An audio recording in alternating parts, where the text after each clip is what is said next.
The screen is dark. We hear a low, rhythmic thrumming sound, like a massive generator warming up. It's a sound that doesn't quite belong, a sound that feels wrong. We begin to see quick, slightly blurry flashes. The flash of a familiar glove. The shimmer of sequins in the briefest light. A silhouette that almost registers, but not quite. The hum grows.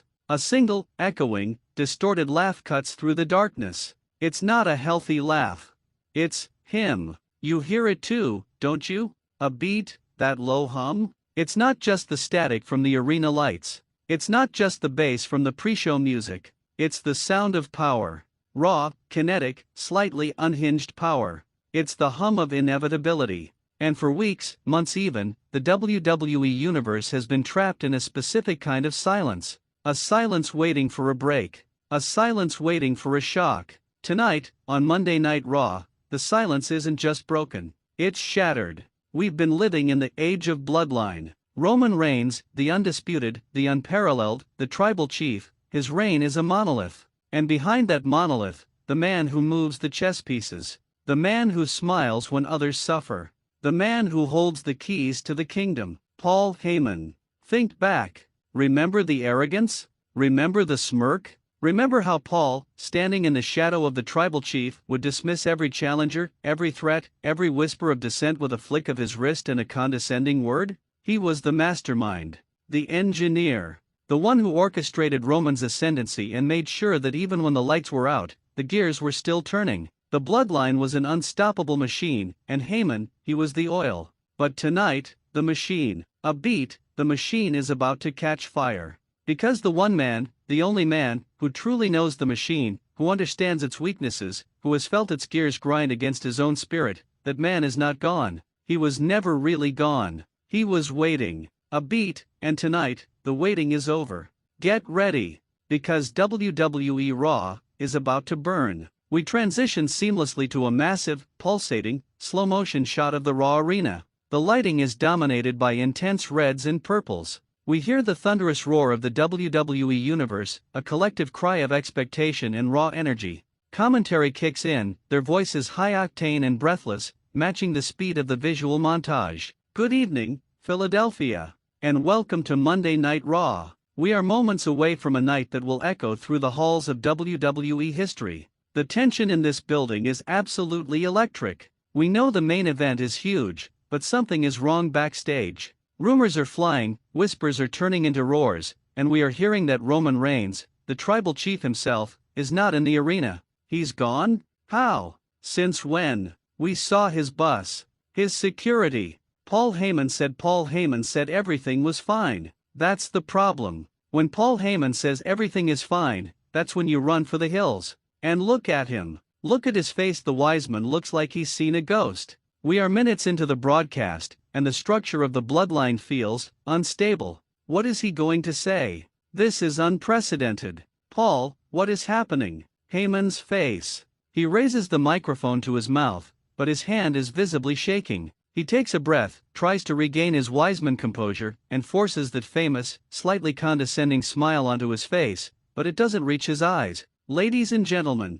my name is Paul Heyman. The boos are so loud he has to pause. I understand your enthusiasm, but I must ask for a moment of quiet professionalism. You see, as the special counsel to the only undisputed WWE Universal Champion, Roman Reigns, my responsibilities are immense. And tonight, the responsibilities have called the tribal chief elsewhere. Quiet down. Quiet down. Do not question the decisions of your tribal chief. He is attending to matters of high state. Affairs that your simple minds could not comprehend. Affairs that ensure the continued dominance of the bloodline. Heyman starts walking slowly down the ramp, trying to command the space, but his steps are clipped, defensive. Now, I know what you're thinking. Oh, the bloodline is collapsing. The Wiseman is scared. Look at him, he's alone. He laughs, a dry, cracking sound. How linear.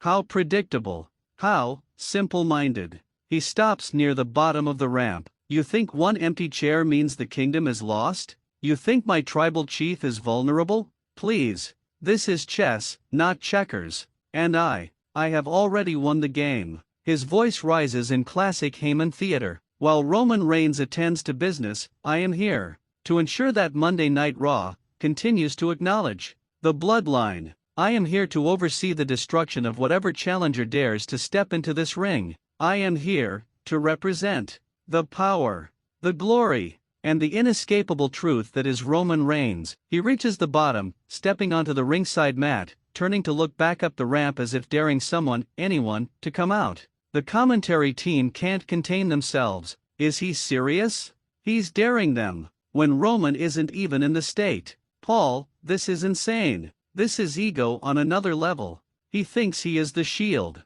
He is going to get slaughtered. The locker room must be licking their chops. Just as the commentary team finishes, a single, sustained, beautiful note cuts through the boos in Heyman's bluster. It's a note we haven't heard in months. A note that means only one thing. The opening chord of Visionary. The atmosphere changes instantly. The boos dissolve into a spontaneous, earth-shaking, ecstatic roar. Fans jump to their feet, many with their phones out, already singing the "Oh oh" chant. Heyman's head snaps back towards the ramp, his eyes wide in genuine, unmasked terror. Oh my God. No. It can't be. No. He's back. He's back. He's actually back. The curtain parts. And out he steps. But it's not the Seth Rollins we saw last. This isn't the flamboyant, slightly goofy, dance around the ring Seth. This Seth Rollins is wearing a sharp, tailored black suit, but he's ditched the sequins. The jacket is open, revealing a simple black shirt. But it's his face. He isn't smiling. His eyes are dead serious. He doesn't walk out with a skip in his step. He walks, with purpose. He stops at the top of the ramp, raises both arms slowly, commanding the entire arena. The crowd chant "Oh oh" is deafening, a prayer and a statement all at once. The visionary, the revolutionary, Seth Freakin Rollins, is home. Look at this reaction. I've never seen anything like it. 6 months, Michael. 6 months since we saw this man after that brutal injury. And he's not dancing, he's marching. And look who's at the end of that ramp. Paul Heyman is trapped. The Wiseman has no guard. He is cornered by the Wolf. Seth starts to walk down the ramp. He doesn't interact with the fans. His eyes never leave Paul Heyman. Paul is backed against the ring barricade, frantically trying to gesture to the backstage area, but there's nobody there. He clutches the microphone like a lifeline. He tries to shout into it, but his voice is cracked and high. Seth, wait. Stop. You're back. This is wonderful news. A momentous occasion. The tribal chief will be delighted. We need a celebratory press conference. Seth, let's not be hasty. Seth continues his march, stepping into the ring. He doesn't say a word. He takes a microphone from the ring announcer, still holding his intense gaze on Heyman, who is now nervously stepping up onto the apron, trying to stay on the other side of the ropes. Seth finally stops. The crowd is absolutely buzzing, still chanting. Seth raises the microphone, takes a deep, deliberate breath, and lets it out slowly, a puff of condensed air visible in the arena lights. He doesn't smile. He looks Paul dead in the eye. Are you finished? The crowd erupts again. Heyman flinches, nearly falling off the apron. Are you done lying? Are you done manipulating? Are you done hiding in the shadow of a man who isn't even brave enough to show up to his own kingdom? Seth walks right up to the ropes, his face inches from Heyman's, who has retreated slightly but is still on the apron. I've been gone for 6 months, Paul. 6 months. I watched every single one of your Wiseman speeches. I watched you smirk. I watched you manipulate my former brother. I watched you build this illusion of an empire. And I sat at home, in the dark, getting healthy. Getting stronger. His voice drops to a dangerous whisper, amplified perfectly. And getting hungry. He leans his entire body over the top rope, his face dominating the frame. You thought I was gone. You thought you broke me. You thought Roman Reigns could erase me. But I didn't break, Paul. I just learned. I learned what it feels like to have everything taken. And I learned what you have to do to get it all back. And I look at you now, Paul. A beat. You're the architect's biggest mistake. Paul's eyes are wide. He tries to sputter something. Seth, I am a man of the cloth. A servant. I don't fight. I advise. Oh, you don't fight. Seth chuckles, a cold, humorless sound. You don't fight. You just make sure that every single variable is controlled so Roman cannot lose. You just make sure that every referee is bent, every timekeeper is distracted, and every single one of us, every single person who actually bleeds for this business, is just a pawn in your game. His voice starts to rise again, building in intensity. You said Roman is elsewhere tonight? You said he's attending to affairs of state? Lies. He's running, Paul. He's hiding. He's terrified that the machine you built. He steps back from the ropes and throws both arms out, spanning the ring, is finally, with absolute conviction about to get smashed. The crowd goes nuclear. The "oh-oh" chant breaks out spontaneously, louder than ever. Heyman looks like he's about to faint. The commentary team is screaming. He's going to do it. He's going to tear Paul Heyman apart. This is poetic justice. The architect is back to dismantle his own creation. Paul, run. Run, you fool. Seth suddenly steps back towards the far turnbuckle, keeping his eyes locked on Heyman. He takes off his suit jacket, folding it meticulously and placing it gently in the corner. He undoes his cuffs, rolling up his sleeves. Every action is controlled, measured, but crackling with energy. He's not going to rush this. Heyman sees this. He knows what's coming. He drops the microphone onto the mat, scrambling to climb through the middle rope, desperately trying to get back out of the ring and away from Seth. He makes it through, standing on the floor, pointing a trembling finger back at Seth. You can't do this. You have no authority. The bloodline. Roman Reigns, he will destroy you. He will erase your memory. I am a protected asset. Seth, now in just his black shirt and trousers, is leaning against the opposite turnbuckle. He watches Heyman struggle to catch his breath on the floor. Seth picks up his jacket, steps forward, and looks out at the crowd, who are all pointing at Heyman and screaming for violence. He raises a single finger, silencing them for just a moment. His voice is low, resonant, almost comforting. Paul,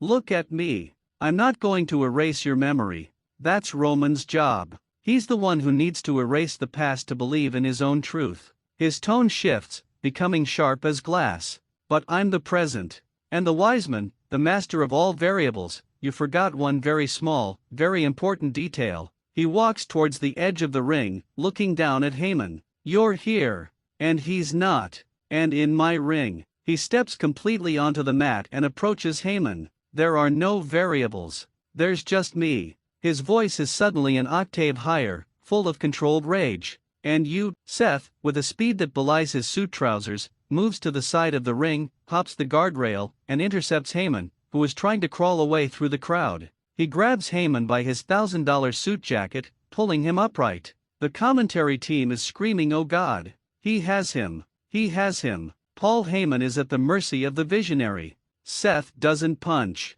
He doesn't kick. He pulls Heyman closer, until their noses are nearly touching. Seth's eyes are wide, manic, a glimpse of the Seth Rollins we know, but powered by a new, cold determination. I've waited 6 months to tell you this, Paul. To your face. Without Roman. Without Solo. A beat, you're the best. You really are. You're the greatest mind in the history of this industry. But tonight, the variable. He looks at Heyman's terrified face. The only variable that matters is that you are completely, utterly, alone. Seth suddenly lets go of Heyman's jacket, just for a split second, spinning him around and grabbing him by the back of his collar and his trousers, running him towards the ring. He smashes Heyman face first into the ring apron. The sound is sickening. Heyman collides, his head snapping back, before he slumps down onto the ring steps. The crowd roars for more. He just dismantled him. He's using the Wiseman as a weapon. The master of the mic has been silenced by pure, calculated violence. Seth steps over a dazed Heyman, pulling him up by the hair. He doesn't say anything. His expression is one of cold detachment. He throws Heyman into the ring. Heyman crawls frantically across the mat, trying to get to the other side. Seth watches him, a slow, predatory grin forming on his face. He doesn't rush. He moves to the center of the ring, crouching down, his eyes fixed on Heyman. He takes the microphone again. You know what the problem with an empire is, Paul? It's built on sand. He stands up and walks towards the cowering Heyman. You found a big, beautiful rock named Roman Reigns and you called it a mountain. But it's still sand. And when the tide comes in, his voice rises to a crescendo, the classic Seth Rollins energy finally bursting through. When the tide comes in, the mountain always freakin' breaks. Seth throws the microphone at Heyman, it bounces off his chest. Seth springs. He catches Heyman just as he tries to scramble up the ropes. Seth lifts him high in the air, holds him there for a beat, showcasing his strength and dominance, the crowd screaming in anticipation. This isn't just a powerbomb, it's a statement. He's going to do it. He's going to deliver the ultimate insult. The Wiseman is going on a ride he'll never forget. Seth drives Heyman down with a vicious powerbomb directly onto the center of the mat. The ring shakes. Heyman's expensive suit is twisted and rumpled. He bounces off the canvas and lies there, completely motionless. Seth stands over him, his chest heaving, a powerful, commanding silhouette in the center of the ring. He doesn't go for a pin. He just stands. He looks down at the broken architect of the Age of Bloodline, the man who ruled Raw by proxy, now just another body on the mat. Then Seth looks up. He looks at the camera. He points a finger, not at Heyman, but beyond, at the absent tribal chief. Look at this scene. The unthinkable has happened.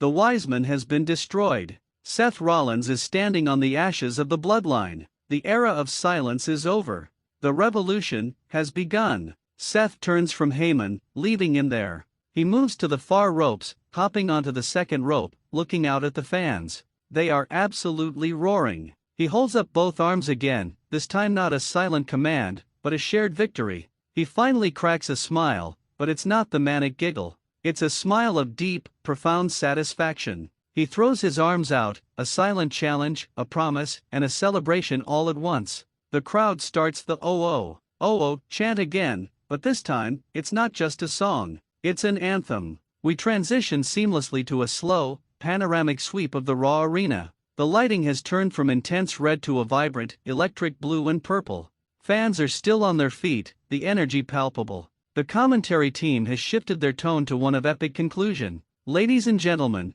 the earth has just shifted. Tonight, the variable changed. The structure of the bloodline, once thought impenetrable, was proven to be built on paper and lies. Seth Rollins is not just back, he is reborn. And he did not just attack Paul Heyman. He didn't just smash an executive. He took the master architect and showed him that a true revolutionary doesn't need to manipulate variables. A true revolutionary becomes the variable. Paul Heyman thought he could keep the machine running on smoke and mirrors while the tribal chief was absent. He was wrong. And Roman Reigns, if you are listening, if you are watching, wherever your affairs of state have taken you, know this. You can hide. You can run. You can pretend your empire is eternal. But the tide is coming in. And the tide has a new frequency. And it sounds a lot like this. The camera cuts back to one last close-up of Seth Rollins on the second rope. The crowd noise swells to its peak. Seth looks into the lens, that focused, serious expression remaining, a single message clear in his eyes. And you don't want to miss a single second of what comes next. Believe that. As Seth holds his final pose, the screen slowly starts to blur. The "oh" chant is the last sound that is perfectly clear, but even it starts to morph. That low, rhythmic thrumming sound we heard at the very start of the video, the generator warming up, begins to mix in. The bright arena lights fade into darkness, and all we are left with is the sound of inevitability, growing louder and louder, until the screen cuts to black. This is Wrestling Impact. You just witnessed the moment the Age of Bloodline cracked. Do you believe Roman Reigns can hold the pieces together? Is Paul Heyman truly broken? Tell us what you think in the comments. And if you want to be there when the revolution truly begins, you know what to do. Hit that subscribe button, ring that notification bell, and leave a like to join the resistance. This is just the opening movement. We will see you next time.